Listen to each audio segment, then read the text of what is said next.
dejstvo, da je vlada upoštevala nekatere naše ključne zahteve, pač daje upanja, da bodo tokrat pogajanja uspešnejša in da bo možno priti do nekega socialnega sporazuma v zvezi z pokojninsko reformo, vendar pa to vsekakor ne pomeni, da ne bomo predlagali sprememb in drugačnih rešitev, kot so zdaj v predlogu zakona. Želimo omeniti, da je predlagane upokojitvene pogoje možno in potrebno izboljšati. Najprej nas skrbi, da ti predlagani upokojitveni pogoji še vedno ne rešujejo popolnoma položaja delavcev, ki so že kot najstniki se prvič zavarovali. Mi vsi vemo, da lahko prvič stopimo v delovno razmerje pri starosti 15 let. In če bo obveljalo, da je upokojitveni pogoj tako za predčasno kot za starostno pokojnino kombinacija 60 let in 40 let pokojninske dobe, enkrat brez dokupov, drugič pri predčasni z dokupi, bo to lahko pomenilo, da bodo ravno ti delavci, ki so praviloma delali na najtežjih fizičnih delovnih mestih in so zaradi tega tudi najbolj prizadeti zaradi mišično-kostnih bolezni, ki torej gre za hude bolečine v hrbtu, hrbtenici, sklepih, ramenskem obroču in tako naprej, da bo ravno ti delavci morali delati do 45 let, preden bodo izpolnili pogoje za starostno ali predčasno pokojnino. Olajšave, ki so v predlogu zakona ponujene na račun otrok in vojaškega roka, se zdijo sicer zanimive, ampak ne zadoščajo in mi bomo na pogajanjih predlagali dopolnitev, imamo svoje konkretne predloge. Poleg tega mi menimo, da je problem tudi to, da ti ponujeni upokojitveni pogoji ne rešujejo v celoti problema tistih, ki so študirali. Pri nas jih je kar precej. Če ostanejo stvari take, kot so zdaj predlagane, bodo ravno ti morali brez izjeme delati do 65. leta starosti, kar bi pomenilo, da bi ta zakonska upokojitvena meja starostna postala tudi dejanska upokojitvena meja in to bi pomenilo, da bi bila dejanska upokojitvena starost v Sloveniji najvišja v Evropski uniji. Mi menimo, da je nepotrebno tako zelo zaostrovati in bomo na pogajanjih predlagali svoje rešitve. Na tej točki je verjetno treba tudi nekaj besed spregovoriti o poslabšanju položaja žensk. Zdaj, mi vsi vemo, da je pokojninski sistem ena redkih, če ne edina izjema na trgu dela v naši družbi, kjer so moški diskriminirani in ne ženske. Tukaj vsi vemo, da so upokojitveni pogoji za moške bili do zdaj vedno nekoliko ostrejši v primerjavi z ženskimi. Ta predlog zakona jih izenačuje. Mi menimo, da je treba premisliti prehodno obdobje tega zaostrovanja in pa tudi seveda mi menimo, da je ženska še vedno zelo,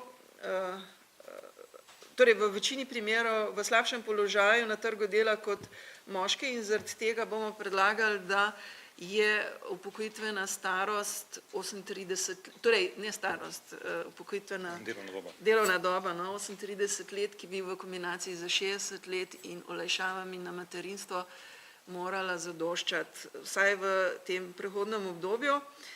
Spremembe morajo biti po naši meri dogovorjene, upoštevaje razmere na trgu dela, upoštevaje stanje seveda v gospodarstvu in seveda upoštevaje razmere, v katerih delajo delavke in delavci.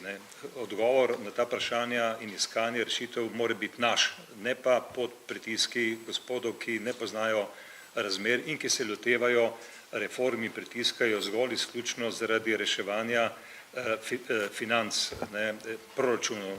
Ta pristop računovodski, finančni, ker je vedno velika skušnjava, da bi šli po tej poti, bo zagotovo, če bo šel po tej poti, napačen pot. To, kar se je dogajalo v zadnjem letu, zagotovo ni dobra popotnica. To je primer, ko je sedanja vlada dobesedno prisilila ljudi, da so šli v pokoj, tudi mnogi, ki bi lahko delali, so postali strošek pokojninske blagajne in seveda zdaj se pritiska na nas, da nemudoma razumemo stanje javnih financ in gremo na vrat na nos v to reformo. Torej, varstvo pričakovanih pravic je v tem zakonu totalno odpovedalo za tiste, ki bodo tudi letos na Zavodu za zaposlovanje, torej na brezposelne. Mislim, ne more se zgoditi to, da bi nekateri brezposelni, ki bodo imeli 38 let delovne dobe, so pa stari 62 let, bili socialni podpiranci do 65 leta starosti. Naše prve reakcije v zvezi z novim ponujenim zakonom so razmeroma pozitivne, kajti vlada je upoštevala nekatere sindikalne zahteve iz časa pogajanj o na referendumu zavrnjenem predlogu oziroma takrat že sprejetemu zakonu o pokojninskem in invalidskem zavarovanju. Tisto, kar je zlasti dobro, je, da je tokratna ponudba upokojitvenih pogojev takšna, da je 40 let pokojninske dobe brez dokupov dovolj za uveljavitev starostne pokojnine brez malusov. To je za nas zelo pomembno, kajti to je bila ena izmed temeljnih zahtev, ki so jih aklamativno zahtevali od nas udeleženci protestnega shoda že septembra 2009, ko je nekdanja vlada nam socialnim partnerjem prvič poslala svojo zasnovo pokojninske reforme v dokumentu, ki se je imenoval o modernizaciji pokojninskega sistema. Poleg tega smo pozitivno sprejeli dejstvo, da se je tokrat tudi v skladu z našimi zahtevami skrajšalo obdobje za odmero pokojninske osnove z 30 na 28 najugodnejših zaporednih let, minus 3 najslabša leta. Potem upoštevana je bila naša zahteva, da se delavcem pri odmeri pokojninske osnove upoštevajo obračunani in ne zgolj plačani prispevki, zato da bi se izboljšalo razmerje med številom upokojencev in aktivnih zavarovancev, torej subvencije delodajalcem, ki zaposlujejo delavce starejše od 60 let. Mi ugotavljamo vedno znova, da so starejši diskriminirani na našem trgu dela in da preprosto dela zanje ni. No, zdaj imamo neko subvencijo v obliki delnega plačila prispevkov od njihovih plač za delavce starejše od 60 let, ne glede na to, ali so že izpolnili ali ne upokojitvene pogoje, in za mlade delavce mlajše od 26 let. Nas pa skrbi, da se ta informativni izračun oziroma informativni osebni račun, torej da daje pravzaprav neko nepotrebno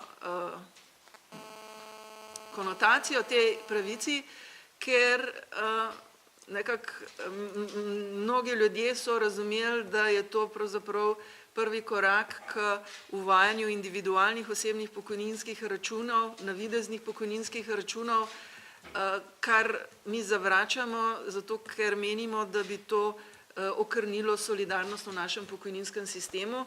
Zato bomo predlagali, da namesto osebni pokojninski račun, da se uporabi beseda izračun. Kaj je razvidno? Da je Slovenija edina država v Evropski uniji, kjer delavci in delavke plačujejo višjo prispevno stopnjo od delodajalcev. 15,5% delodajalci pa 8,85. Za 42% nižjo prispevno stopnjo plačujejo.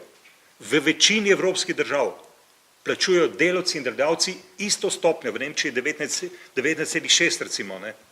Dosti večjo, ne, pa gospodarstvo živi, pa diha. Pri nam pa se delodajalci upirajo z vsemi štirimi, ko predlagamo, ponovno predlagamo, vladi predlagamo v razmislek, da vendarle nekoliko dvigne prispevno stopnjo tudi delodajalcem. Bi močno olajšal problem financiranja. Ne. V mnogih evropskih državah celo delodajalci plačujejo višjo prispevno stopnjo kot delavci. Ne. Edino v tej naši državi za letom 96 se je to zgodilo z velikimi obljubami po večji konkurenčnosti, po novih delovnih mestih, pa se od tega ne zgodilo. Nič se ni zgodilo.